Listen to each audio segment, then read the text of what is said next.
Welcome to the Gilded Age and Progressive Era, a podcast about the United States and the world in the late 19th and early 20th centuries. I'm your host, Michael Patrick Cullinane. One of my favorite places in the world is the Library of Congress. If you've ever been to the Jefferson Building's main reading room, you'll know why. It's a domed, round room. I mean, you can call it a room, but really, it's huge. It's got carved workstations on the periphery and a circular librarian's desk at the center. The ceiling is decorated with murals of human development, and giant marble columns hold up 8 sculptures of women that I think depict muses of science, art, history, religion, and the like. But correct me on that one if I'm wrong. There are also sculptures that are of bronze men like Michelangelo, Christopher Columbus, Isaac Newton, Homer, Moses. Actually, thinking about the space has just made me realize how gendered it is at the heart of the building. But that aside, I've often been in the reading room and found myself completely distracted. I should be there taking notes on some book, but instead I'm transfixed by my surroundings. Now, the same is not true of the Library of Congress's manuscript reading room, which is across the street in the Madison Building. You might say that the interior is deco, but I think it's probably better defined as brutalism. The reading room is functional. The desks are arranged in a linear way, like a classroom with the teacher at the front. And students, I guess, or the researchers, are looking straight ahead. Now, I've spent way more time in the manuscript reading room than the opulent Jefferson Building, and I've never found that it necessarily inspired me. I didn't look around that much. Usually the research was more important. On today's show, we're doing something a little different. Rather than examining the finished product of years of research with a recent author, we're going to the archives to talk about the journey of researching and writing something up. And joining me for this is Dr. Michelle Krowl, the Civil War and Reconstruction Specialist at the Library of Congress Manuscript Division. Michelle has also been central to the arrangement and cataloging of the presidential papers from James K. Polk to William Howard Taft, so she's well-versed in the chief executives of the Gilded Age and Progressive Era. It's also worth saying that Dr. Krowl is a historian and an author, having published on women in the Civil War, the history of Quantico, Virginia, and a study on the World War II Memorial in the Capitol. She's also been a researcher for Doris Kearns Goodwin on 2 of her book projects. So she knows the process of researching. She knows the product that comes out after the researching is written up. And I'm so pleased she can join us. Welcome to the show, Michelle.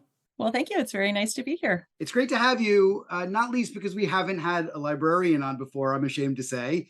And it seems like in 2022, with all the document accusations of classified documents swirling around, that librarians and archivists have never been more important and powerful, perhaps, than they are now. So I was wondering if you could just tell us how you became a librarian and archivist and what are the best parts of the job.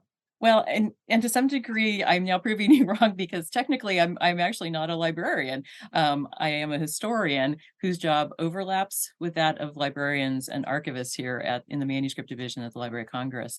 And the manuscript division is unusual in that we are large enough to have individual sections that are staffed by professional librarians in the reading room and by archivists in our preparation section, respectively, as well as a group of historical specialists like myself.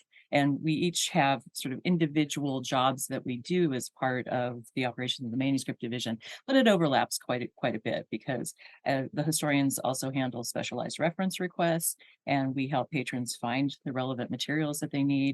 And we work with our archivists when the collections are being processed. So even though I'm a historian, my job does involve elements of librarianship and archival work. But how I got here is sort of a convoluted path, as many people have happened. I trained as a historian and I received my PhD in U.S. history, but partially just because I needed to get out of the house, I also volunteered as a manuscript processor at a local historical society, and I worked in the library there as well. So I was able to experience the processing side of archival and library work, as well as having been a patron of libraries and archives and research institutions for many years. And then there were also a number of forays into various jobs in public history and teaching at a local community college that all now come to play in my current position. So in terms of the best parts of my job, that's actually kind of hard to narrow down. But I think for myself and for many of my colleagues, it's that opportunity to just learn something new every day. I think that's the best part for me. So whether it's having a chance to explore a collection or and become more familiar with it, or in answering a reference question, or putting together a thematic display, there's always something new to learn, which is such a pleasure. Now, if I wish I could remember half the things I learn every day, but it's a joy. And I also enjoy helping patrons find the resources that they need for their projects, and to be able to do outreach programs that then share our resources with scholars and the broader public. So, I can say it's hugely satisfying for me as a specialist here to be able to suggest resources that turn out to be of use in a patron's project, whatever it may be. So, we help people like you be able to find resources that you might not have discovered on your own. And it's so much fun for us to be able to see our resources being used that way. And so I guess I would just say to people that there's often a misconception that the Library of Congress is just for Congress, that we're only the library for Congress. And that's not, we do serve Congress, obviously, but we're also open to scholars and the general public. So we really invite people to either visit us online or in person to do research and to explore exhibits, to attend a program that might be based on our collections. So we really do have an awful lot to offer people. Oh, absolutely. The Library of Congress is one of the most magnificent places to research. If you haven't been there already, you have to go. Okay, so that's a lesson that you've taught me too. Lesson number one: do not assume that someone that works at a library is a librarian. Um, Although I think what you've just described in terms of helping patrons is, in some cases, what people think of as a librarian. But as I've said, you've done so much more than this. Your career has really been so varied. And if those are the best parts of the job, then naturally I have to ask you what the worst parts of the job are. And you can tell me there's no bad parts. It's all brilliant. And, but we'll just know that you're protecting yourself from the powers that be. Well, for me, my worst parts of the job is knowing that there will never be enough time to explore all the collections, the one, even just the manuscript collections that are in my portfolio. So, I handle everything apart from sort of the thematic African American history, gender history, science, that for which we have specialists that handle those collections. My time period covers basically the Mexican War to the Spanish American War and into Theodore Roosevelt's presidency. So that's a pretty broad time period, and we continue to acquire as well. So I just, it's just knowing that I will never have enough time to explore all those collections, and let alone what else is in the library. So I often come across catalog records or finding aids, and I think, oh, that sounds really interesting. I'd really like to go explore that. And then, a reference question comes in or something else is on a deadline, and, time kind of other things take priority. So things are still on the to-do list, but so that's, and the other part of that is, really kind of related to my job too. It's not just my own interest in exploring things that are of interest, but the more I know about my collections, the better I'm able to help researchers, because sometimes you might come across something in a collection that you'd never think to look there, and it's helpful for me to know that. So that's sort of frustrating knowing that, I might be able to help somebody even more if I had more time to explore the collections. But it's a good problem to have. It is, and I sympathize. I think most researchers feel exactly the same way too. I've often felt that way at the Library of Congress, that there's just such an abundance of material there that to get through it all is well, it's impossible. And that's part of the reason why I wanted to bring you onto the show, because you're an insider. You know how libraries and archives work better than most people. And I realize that someone with your sort of inside intel on how the archives work will be useful for other people that listen to the show. The Library of Congress, as we've already said, is one of the biggest archives in the world. It's amazing. It's a beautiful place to work at. And it's a necessary place for people that are studying American history to go and visit. So what advice would you give to prospective researchers on not just this time period, but actually, on just coming to the Library of Congress and doing work there? Exactly. Probably one of the most important things to know about the Library of Congress when you're starting out to do research here is that many of our materials are organized and housed by genre of material. So there's many, many exceptions to this rule, but generally speaking, cartographic materials will be in geography and maps. Photographs and illustrations are in the prints and photographs division. Personal papers and some organizational records are in manuscript division, and so on and so on. And the part of the reason for this is a very practical one, because these genre of material often have specialized storage needs, and they also need staff who have specialization and expertise in how to handle them and about the materials. So again, that's kind of a practical thing, but it can really make a huge difference for researchers because you're coming to the library with a topic in mind, and you may not be thinking, okay, I need a photograph, I need a map, I need a manuscript. How do I do all of that? So you may need to think in terms of what is the nature of the material that I'm looking for, or what divisions might have something along those lines, so that you can get a whole picture of our resources. And it's also additionally good to know, and I remember this from my time being a researcher at the Library of Congress as well. So, I've been through this too, that each custodial division, prints and photographs, geography and maps, rare books, manuscript, may have a different approach to how things are cataloged, how they're accessed, how they are displayed online, etc. So, some things may be different from division to division. And, our collections definitely speak to one another across the divisions, but it's helpful to know that you may have to go to these various reading rooms and specialized areas to find your relevant materials. So my best piece of advice is to have patience and ask us for help when you aren't sure where to turn next, because we might be able to help, if you're feeling a little overwhelmed. And of course, we also have reference staff that are available when you're here in person. And we have an online Ask a Librarian service that can help route your question to the appropriate custodial division and to the staff that can best try to help too. So we're here to also help if you're not finding what you need or you need a little bit of guidance. Um, Speaking of online things, a prospective researcher is going to want to dive into the library's online catalog, which is very easy at catalog.loc.gov. And that's the best place to get a sense of the resources that the library may have for your particular topic, and also the subject headings that may be applicable, because that's one way, when you know what the subject headings are and kind of the vocabulary for your topic, you may be able to locate other things. And the catalog record can also be helpful because it may give you links to relevant online resources. So if you're doing a topic and you don't know that that collection has already gone online or has, some other digital component to it, that's a good way of finding out. And when you're on the main catalog page, it also offers links to other useful resources like searching the Library of Congress online finding aids across divisions. It has a list of the e-resources that are available when you're here, because the library subscribes to a whole variety of databases that may be really helpful for you, but may only be available on site. Catalog homepage also has, a whole host of other links and information that's useful for researchers.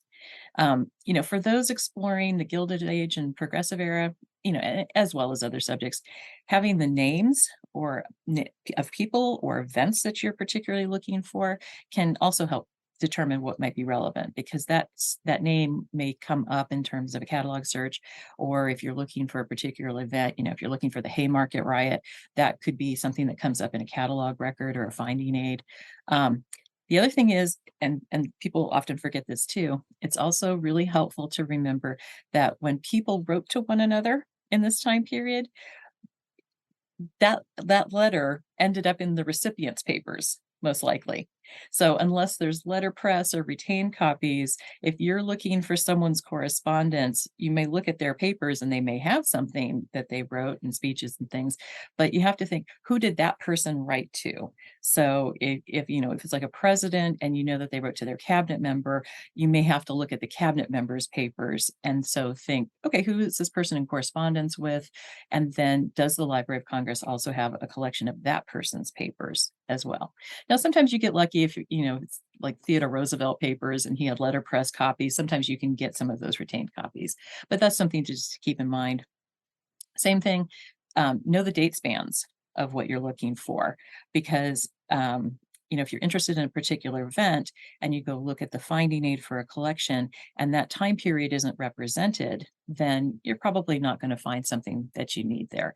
Um, and the other thing is, given that collections can be broken up by the creators or their heirs, or they may have suffered from damage or destruction at some point. Often the compilers just failed to keep everything that they had. So that's another thing that if you have a sense of the time period you're looking at, that may help you in determining whether a collection may be relevant or not.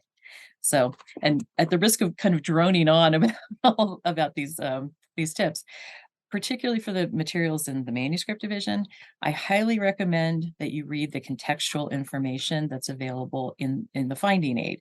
Although the scope and content note may just give you a high-level summary about the collection and not, do a deep dive, it can also alert you to both the strengths of a collection as well as what may not be there. So, for example, the first line of the descriptive essay in the finding aid for the William McKinley papers quotes his secretary, George Cortelyou, and he says, "Generally speaking, President McKinley did not write letters on important government matters.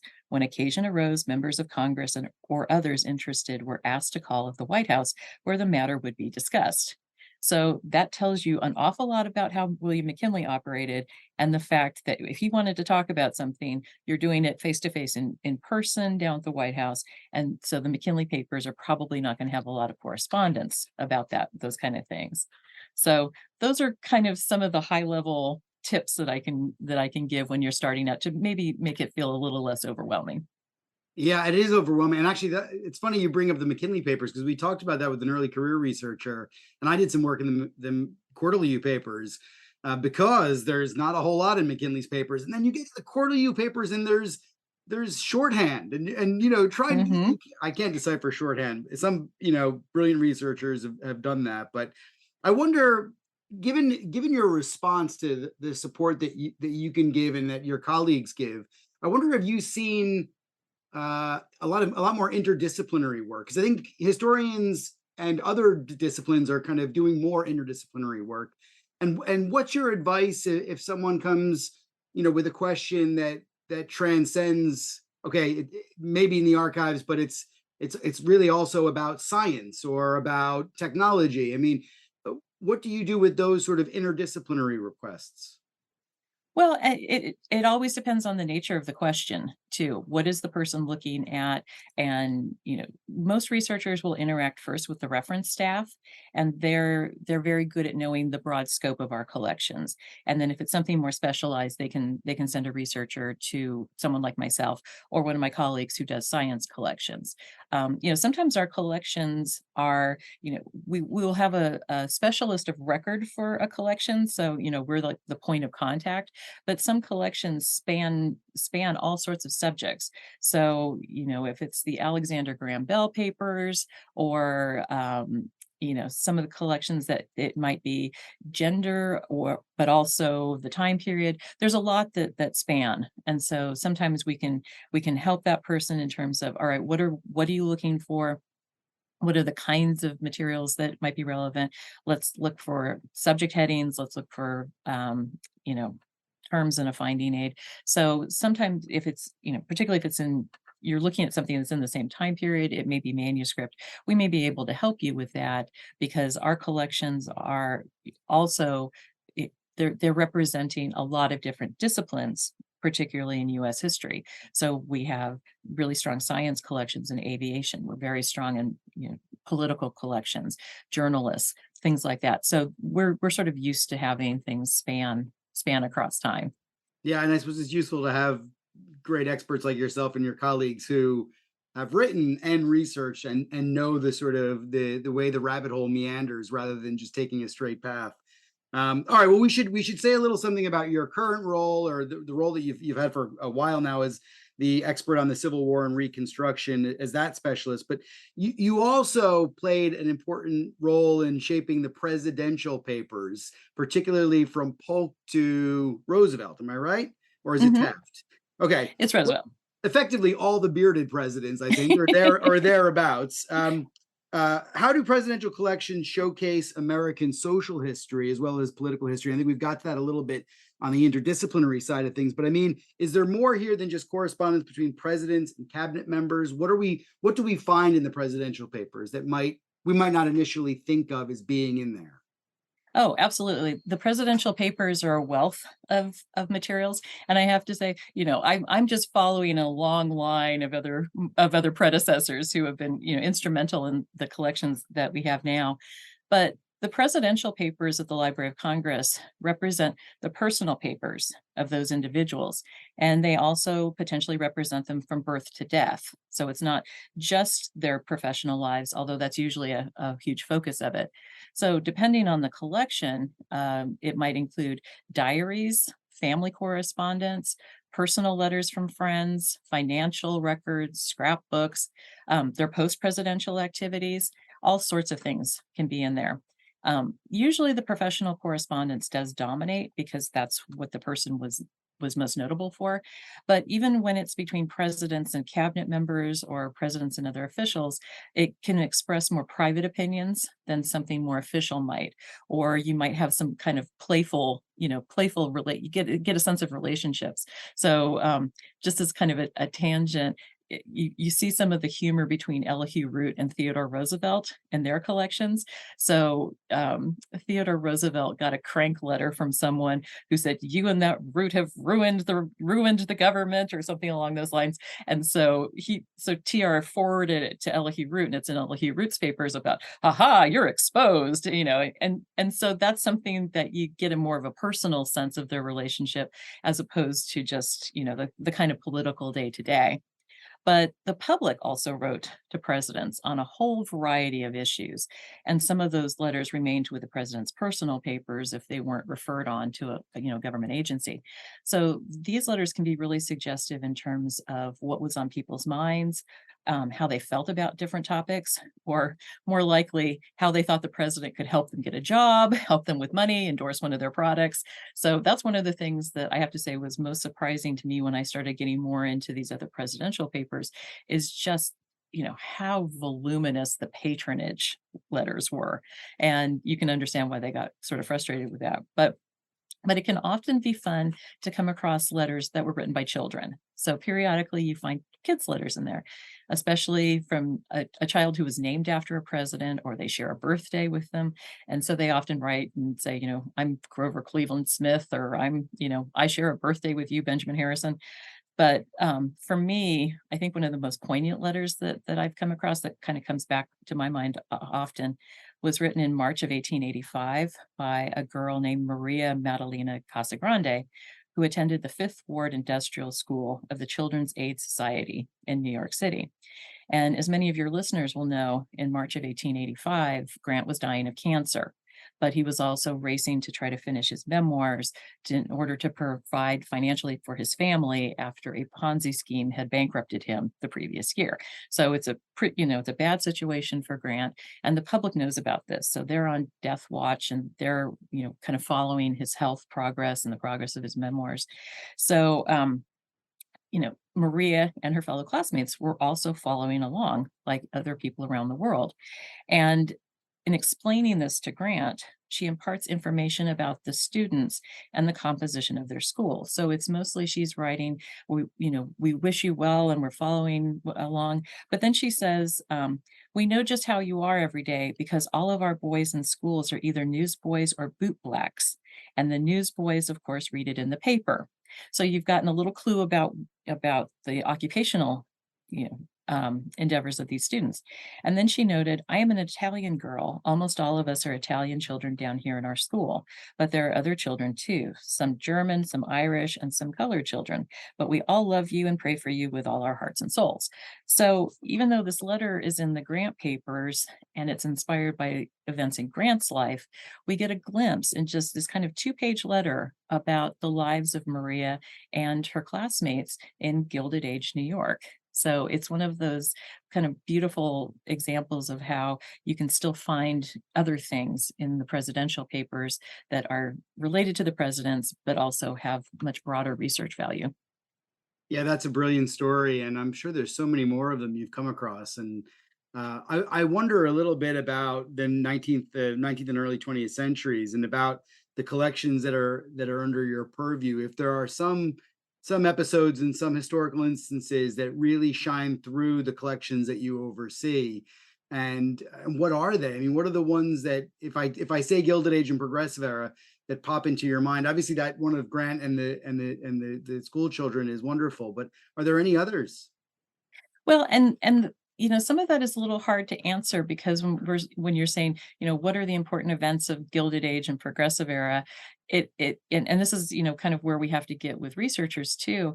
It's what are you interested in? So if you're a researcher, if you that question will be answered differently by all sorts of people. So, obviously the presidential papers cover the widest kind of swath of subject matter because the president has to be interested or involved in a variety of issues. But, we hold the collections of personal papers for numerous cabinet members. So if you're interested in that, we've got, Richard Alney and John Hay for his time as Secretary of State. And so some of those are fun because they provide these insider views, like what I was saying with Elihu Root and having this kind of humorous relationship with TR.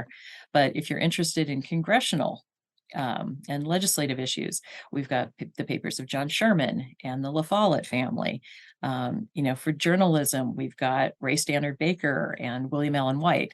And again, those collections are fun, and I have spent a little bit of time in those because again, it's sort of that those personal sides of things, or understanding. I was just looking at something yesterday for Ray Stannard Baker and his relationship with McClure's magazine, and when McClure's was breaking up because Ida Tarbell and Lincoln Steffens and Ray Stannard Baker felt that they needed to be on their own.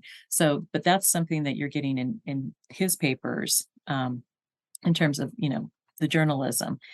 We've got phenomenal women's rights collections and suffrage collections, including, the National American Women's Suffrage Association and the National Woman's Party, as well as some of the individuals in those campaigns too. So, those have materials. So, essentially I could kind of go on and on and on.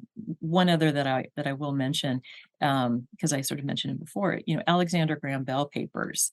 I've spent some time in that, even though the suffrage collections are under the purview of the women's history specialist and the science are under the science specialist. I've spent some time with the Alexander Graham Bell papers, a little bit because of the telephone, but more because of his association with Garfield.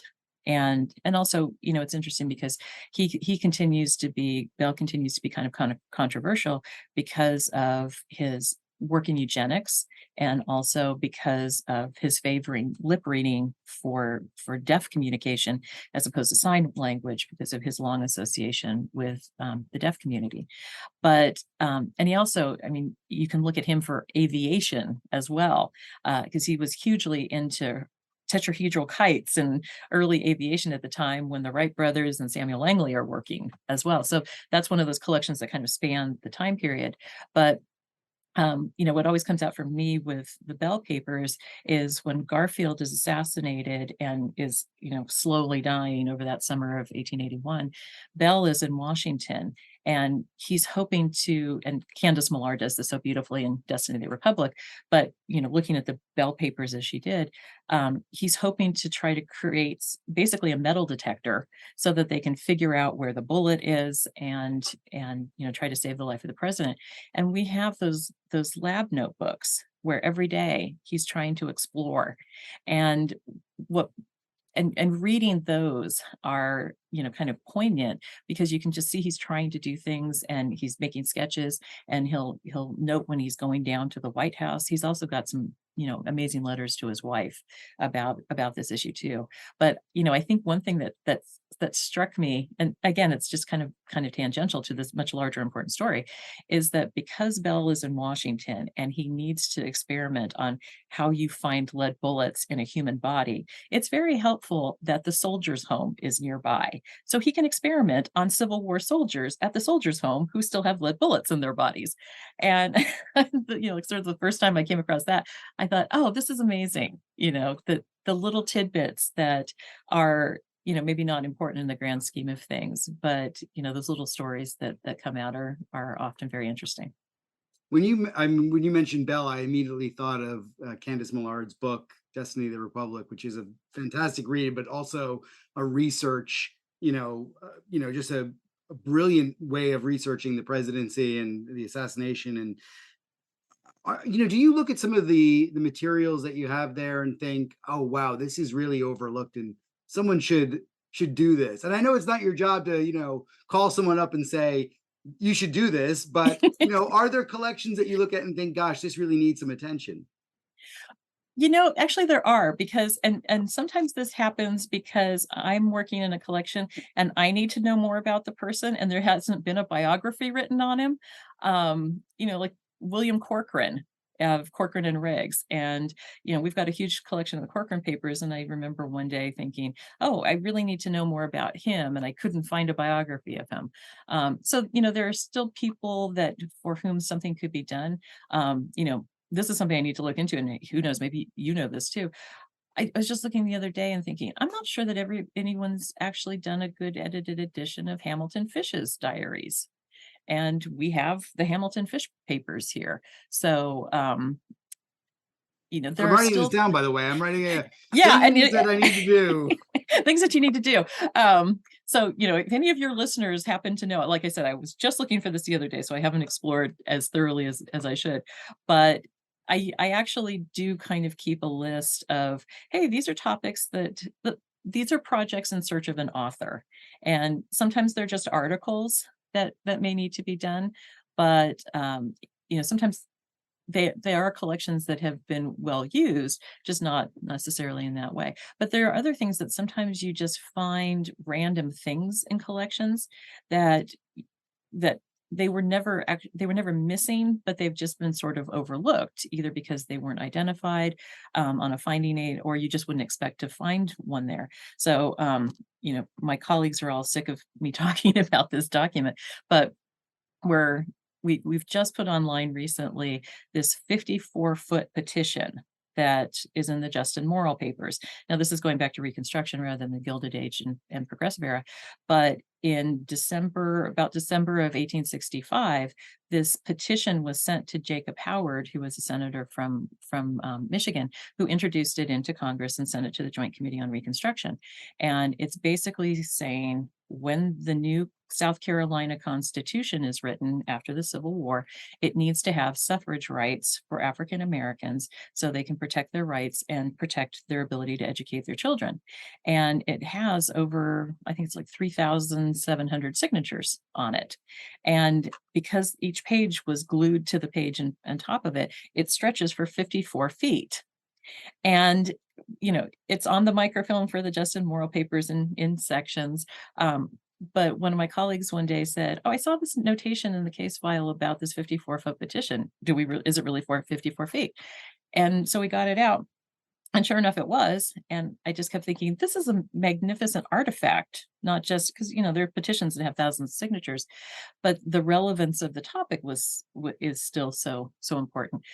But I don't think anybody had really realized what was there, because it was in a folder labeled general in the miscellany section in the Justin Morrill papers. So again, sometimes just by happy accidents, you find things in the collections that turn out to be, kind of overlooked. So we've gotten that petition online, and we're going to be crowdsourcing it pretty soon. Oh, that's really cool. I want to ask you about the crowdsourcing as well. And just to say, that's how we actually met. We met over a photo, digitally, virtually, that is, Uh-huh. email, where you said, "Do you know who these people are in this photo?" And I said, "Actually, I do." So That was a great day, by the way. that was a great. And then Yay! your colleague though then said, "There's a newspaper article that and I was that has all the names of these people." And I said, "I didn't find them that way. Yeah. I wish I had. It would have made things easier." But the crowdsourcing and the crew of volunteers that are working with the Library of Congress to transcribe correspondence in some of the collections is really remarkable. And it's something you mentioned to me when we last met. And I was just wondering, how much has the library relied on this people power to sort of fuel some of the research that it's trying to do, or some of the the public engagement work that it does as well? Right. Well, it's what is called, and we've been doing this since 2018. It's called By the People. And it's a crowdsourcing project in which volunteers from the public help transcribe selected digitized collections to make them more accessible. So, which I encourage your listeners to go check out, and that's at crowd.loc.gov. And we've worked on a number of collections that extend into the Gilded Age and the Progressive Era, including a number of our women's suffrage projects or collections, Clara Barton papers. So her diaries have been finished, but they're still working on the correspondence. The Olmsted Associates, Judge Advocate General Joseph Holt. So his collections, which are, they extend from the antebellum period through the war and well into the Gilded Age. And volunteers have actually completed James A. Garfield's diaries and we're starting to work on his correspondence, which is pretty voluminous too, as well as the correspondence of Theodore Roosevelt, which is very exciting because otherwise, topics and some people can be very hard to find in that collection because it's large and chronological. So these efforts are always already showing very positive results. So for people who can't read cursive handwriting, which there are more and more people who just never learned cursive handwriting. So for them, many of our manuscript collections are inaccessible because they can't read it, just in the same way that I can't read shorthand. So all of that is inaccessible to me. So the transcriptions are helping to make that content available. It's also helping with keyword searchability and discoverability on that. So if you're doing a keyword search, and as long as everybody spelled things the way you think that they're going to, which can be a problem with people with creative spelling, you get results that would have taken you far longer if you were just having to go frame by frame through something. And the resulting transcriptions are already beginning to help facilitate some digital humanities projects. So the other wonderful aspect about crowdsourcing is that we've gotten volunteers that have now connected with the library in ways that they hadn't before. And some people really delve into the collections. We've got some super volunteers that really work very diligently on a particular collection. So they get just to know the handwriting, or they know who the people are, or they might go do a little bit of extra research to make sure that what they're transcribing is accurate. And this is something that historians encounter all the time, is that we kind of go down these rabbit holes and get invested in collections, but now the volunteers are experiencing it as well. And the end result is that we're having transcriptions that are making things more accessible. And I can say in my own work here at the library, I've already started using those transcriptions in terms of once I needed to find out if Garfield ever talked about wine at the White House.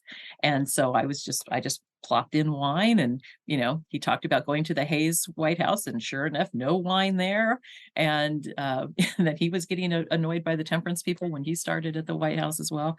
I think one of my favorites is Clara Barton. In some of her pocket diaries would include the names of soldiers that she encountered as she was doing some of her relief work. And there was an individual that she named in her diary that originally had been buried at Congressional Cemetery, not too far from me here in the library. And then he was disinterred and reinterred in Arlington National Cemetery. And I just thought, okay, well, she's just interested in him because he was a Massachusetts soldier. And just kind of by accident, when I was searching something in the Clara Barton papers that had been transcribed, all of a sudden it turned out that she and I think it was her nephew had a personal connection to this individual that I would have never discovered, just because I wasn't looking for him somewhere else. So this is where you also sometimes get those, that serendipity aspect, if you find things that you didn't know you were looking for. Yeah, it's huge. I know it's helping you. It's going to be a huge help to anyone who uses these resources. Let me ask you a question. You mentioned Reconstruction and the petition that you found, or that you knew was there. I guess you just wanted to check about how large it actually was. I wanted to ask you about Reconstruction, and I wanted to ask you a sort of historiographical question, if I can, because you know more than most about Reconstruction and that period. And Heather Cox Richardson once wrote in a volume, Companion to the Gilded Age and Progressive Era, that really Reconstruction is the beginning of the Gilded Age, and that if we were to consider the Gilded Age and Progressive Era as Reconstruction in the Gilded Age, we would have a better sense of how citizenship and freedom struggles developed over the broader post-Civil War period. And I was just wondering, do you think Reconstruction? I mean, you know this period so well. Do you think it belongs with the I almost said the Cold War, the Gilded Age? Do you think it belongs with the Gilded Age and Progressive Era? Well, I mean, to some degree, these kind of labels and these time periods that we put on history, they are sort of arbitrary because obviously there are through lines throughout and overlap. So it seems to me that questions of citizenship and freedom are some of those through lines because they continue to be dealt with, maybe with a different group. But again, this is where, coming back to that petition, the whole idea of we need citizenship rights and we need voting rights to make sure that we have our civil rights is something that was as relevant in 1865 as it seems to be today. So, again, the kind of through lines go through. But I think there's still utility in, I mean, obviously the Reconstruction era leads into the Gilded Age, but I think there's still utility in thinking about the Gilded Age and Progressive Era as something slightly different, if nothing else, that for some of the generational shifts that the people who were so important in Reconstruction pushing various policies, some of those individuals start leaving the scene, either because they leave or they leave the earth. And so there is a new generation that comes into the Gilded Age. But I also see, and this is just my opinion on it, is that the Gilded Age introduces so much more than that may have been kind of more nascent in the Reconstruction period. I mean, I just think about immigration and industrialization and labor activism and political movements and the retreat on race relations, imperialism. I mean, there's just so many other things that come to the fore in the Gilded Age that hadn't necessarily been there. They're always there, but not as prominent in Reconstruction. So they do feel sort of separate to me. And in thinking about this question, my mind keeps going back to when I taught the U.S. History Survey course at our community college. And so when I was prepping lectures for that, it's the class usually started with Reconstruction. So, got that in there. But I felt like I could usually handle it within a lecture or maybe, a lecture and a half, because with a survey class, you don't have that much time. But when I would get to the Gilded Age, I mean, it would have to be multiple lectures because it was the politics and it was race relations and it was labor relations and it was, immigration. And there were just so many things that you didn't feel like you could drop any of it out and still have it make sense of what all was going on. So, again, Reconstruction obviously leads into the Gilded Age, but I do still feel that it's useful to think of it as something different. I imagine when you go on podcasts about Reconstruction, or Civil War, you're saying to those hosts, "Oh, I had to spend so much time on the Civil War and Reconstruction because there's all this going on." We know you're just playing up for the audience here, Michelle. It's no. Well, no, I also have to admit that at least how our courses were structured is that the first half of the survey would end with the Civil War, and some days it was the last day of class. Sometimes you were racing to get through the 1850s and say, okay, then there was this war and Yep. Compromise, right, then war, decade in between, completely lost. Yeah, kind of so. All right, final exams next week. Right. It is. I mean, but all this stuff about periodization as well. It's all about choices that we make, and even as you talk about the library, there's choices that are made about what collection goes where, and we have to classify and taxonomize in order to make things understandable. So it's just a function of how we as human beings compartmentalize and think about in this case, the past. And I think it's necessary. And where we draw those lines, I find actually really interesting because it allows us to better understand the period. And with that in mind, with the understanding in mind that we do all these things in order to better understand the past, what do the archives let us down? Where do they let us down? Where are the silences in the archives? Where are the absent stories that aren't collected and stashed away in acid-free folders? Right. Well, and I mean, unfortunately, there are gaps in what the archives can tell us. On a practical level, Americans in the Gilded Age and Progressive Era still lived in a world of gaslight and open fires and very few environmental controls on their personal papers. So useful papers burned in fires and or were destroyed in floods, or they were just improperly stored and subject to all sorts of damage of one sort or another. You know, I was once in the Albert Beveridge papers, and he undertook a massive study of Abraham Lincoln with the idea of coming up with a larger biography than he was able to accomplish before he died.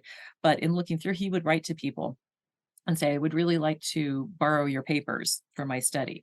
And there was, several letters, "Oh, I'd love to do that, but they burned in a fire," or they were stored in a warehouse next to the depot that burned in a fire, or, all sorts of things would happen. So there are just, those kind of things where papers just don't survive. Sometimes the destruction was willful. And so in the case of Chester Arthur, he directed that most of his personal papers be burned just not too long before his death. So for the Chester Arthur papers, they're very small and limited compared to some of our other presidential papers, just because they don't exist in the corpus that they once did. So it makes you wonder what was in them, and how our understanding of Chester Arthur and his time might have been impacted if they had survived. What people want to know is now different too. So we ask different questions of the past now than we used to. So once the collecting emphasis may have been predominantly on the professional papers of these important men, mostly, kind of the dead white male. But and while those are still obviously of huge interest today, now we want to know more about their wives and their families and their personal lives, which may not have been emphasized earlier on. We want to know more about the people with whom they interacted. So sometimes these collections can now be approached with different questions, or you can look at financial records to see, all right, who were the tradespeople that they interacted with, or what were they spending their money on? So sometimes you're asking a little bit of a different question. And of course, the focus is also means that often the lives of underrepresented people get lost, because either those records don't survive or they're just not as prevalent as we would like them to be. Because now we're really looking at, either bottom up histories or just interested in people who weren't necessarily overtly represented in some of those other collections. So today we're so much more interested in the lives of people from diverse racial, ethnic, socioeconomic groups. And we'd really like to have more of their collections. And if they didn't have paper records, or they didn't save them, or they're not in archives, then you have to be a little more maybe creative in terms of accessing those stories. Um, so and also one thing I was thinking about this morning is, fortunately in my time period, if people weren't speaking person to person or face to face, they were writing letters. But I remember once working in the Taft papers, and he wrote a note to somebody that said, you know, "I've already discussed most of this on the telephone with you, but, we'll follow up with this later." And I thought, "Oh, darn that telephone," because unless somebody kept notes about what they discussed on the telephone, we're not gonna have those either. So, and often we're at the mercy of the individuals who created the records and their heirs. So it also requires people being cognizant of the historical value of either the papers of someone who's nationally important, or even, a family story too. So when those things go missing, then that's a puzzle piece that isn't there. And obviously we can't take everything, and not everything is going to be suited for the Library of Congress or another repository.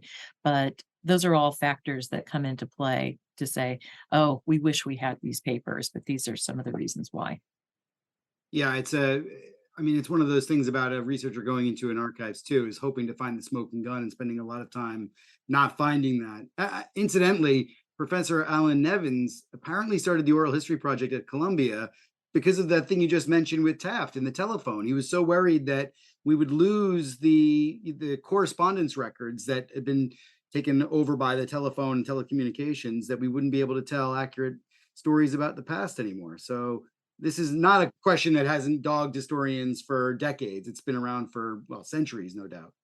Oh, absolutely. And again, particularly with sometimes underrepresented groups who may not have a core of archives, that's where, as you mentioned with oral history, for many communities, it is oral history how those that information about the history of the community or individuals get passed down as well. And sometimes, this is more of a National Archives question than Library of Congress, but sometimes you're having to also think, where would people be captured in other records? They may not create their, somebody may not keep a diary, or they may not correspond with their family, but I know in my own work when I was working my dissertation, pension records were hugely important in terms of getting into the lives of individuals, because they were having to tell their story because they were trying to secure pension, or Freedmen's Bureau records, because then people were coming in and sort of telling that story. So sometimes you find that you're able to find clues about people because they cross paths with the government in some fashion.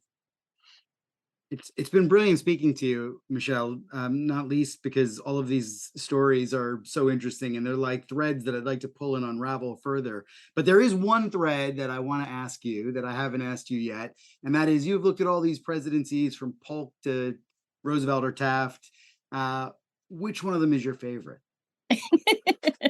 um, there, gosh, I mean, I have favorites depending on different things.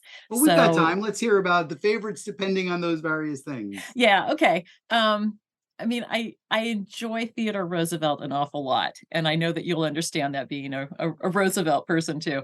I enjoy spending time with him in the stacks, if that doesn't sound too weird. But and even sometimes when he's saying and doing things that I just want to slap him and say, no, don't say that, don't do that. But he's always colorful, he's always funny. There's just so many things that are interesting about Theodore Roosevelt and the variety of people around him and his activities. So, TR is always a fun one. Um, I think the president I was most surprised to enjoy, and I guess it's kind of a small fan group here. I really enjoyed Chester Arthur. I'm 100% with you on this, by the way. And I have to say, and part of how I got into this is that back in 2016, the Lillian Cunningham from the Washington Post ran a podcast series called Presidential, because she was looking into the president. So each week it was a different president, and she came to the library to talk to some of us, and kind of get into the papers. And so that was a good way of, okay, I have to now get into these papers to be able to say something. And she also asked a question that has been a lot of fun. It was, okay, what would he be like on a blind date? So I, I so I had to start thinking about, all right, would I date this president? um, and so, but anyway, getting into Chester Arthur, most of us probably would only know, oh yeah, he's the guy with the mutton chops who maybe was president after Garfield. And but getting into his story, and again, even though the papers weren't too voluminous, he has this interesting sort of redemptive arc to his story, that when he was a younger man, he was involved in progressive reform. Uh, was involved in a railroad case that helped desegregate, I think, the streetcars in New York. But then once he got into politics, he pretty much became a political hack, and the protege of Roscoe Conkling, and didn't really care about being vice president, and but then was thrust into this role. And that's where he everybody just assumed he was going to be a Conkling president, but he actually took it very seriously, and did a competent job, which, given what people expected of Chester Arthur, was a pretty low bar.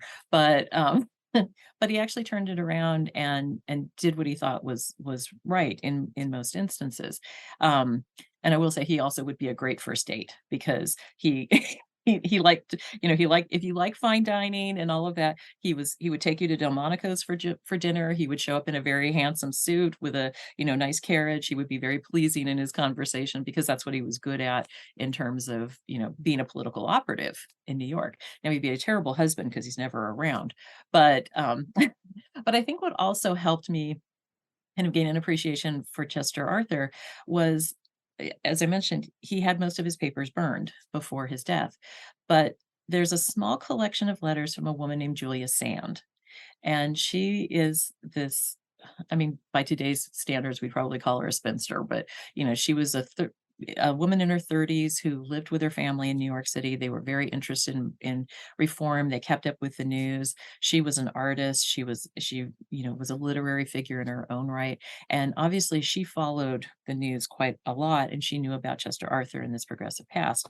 So I hope that you don't mind if I read a little bit from one of her letters, because they're so fantastic. So what happened is, as Garfield is dying in the summer of 1881, and there's rumors that Chester Arthur's been behind it and he's sort of hiding out.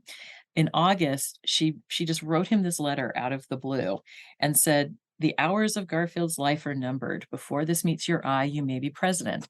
The people are bowed in grief, but do you realize it? Not so much because he is dying as because you are his successor." So she starts off with this kind of extraordinary thing like, well, nobody expects you to do anything. You'll try to do right, but you're totally going to fail. And but then she kind of turns around and she said, um, you know, um, and now your kindest opponents say Arthur will try to do right, adding gloomily, "He won't succeed, though. Making a man president cannot change him. But that they can. Your name is now on the annals of history. You cannot slink back into obscurity if you would. 100 years hence, schoolboys will recite your name in the list of presidents and tell of your administration. And what shall posterity say? It is for you to choose whether your record shall be written in black or in gold. For the sake of your country, for your own sake, and for the sakes of all who have ever loved you, let it be pure and bright." So she starts with this extraordinary letter of essentially, you've kind of gone on the wrong path the last few years here, but I know that you have this other history, that you have it within you to be a better man, a better president, and this is your opportunity to throw off all of this political kind of cronyism and rise to the occasion. But the funny thing is, then Garfield didn't die. And so she felt like she had to send him a follow-up letter. And then Garfield did die and Arthur became president, and she just kept writing him. And she was like his conscience. She would tell him when he had misstepped or praise him when she thought he had done something well. She's literate, she's funny, and she calls herself like his little dwarf, because the dwarf, using Shakespearean language, is the one person in the king's court who can tell the truth without ramifications. And because she was a woman with no power, she didn't ask for anything. She's just doing this because of her, kind of a fondness for Chester Arthur. She does get a little fangirly, after a while. But these letters are so extraordinary.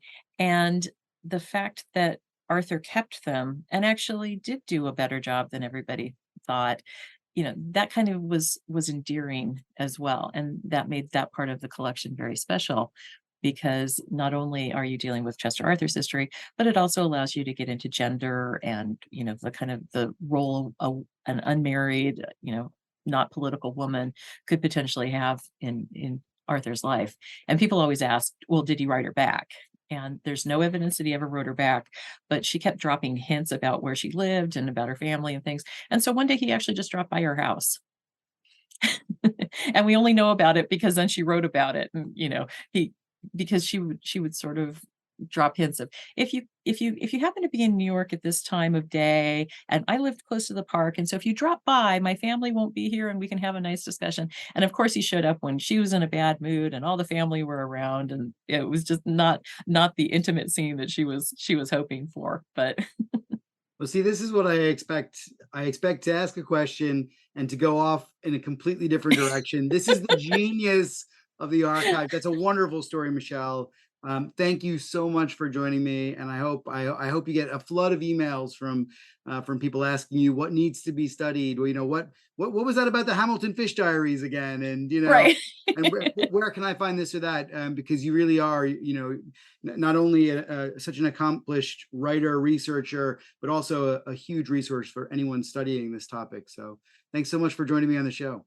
Oh, well, thank you. And I hope people enjoy exploring our collections here at the Library of Congress. They're really amazing. Well, that's all we have time for. Thanks for listening. You can follow the Gilded Age and Progressive Era on Twitter or on my website, michaelpatrickcullinane.com. Please consider subscribing or reviewing the podcast wherever you listen, because it really makes a big difference and helps direct others to the show. I hope you'll join me again for the next episode.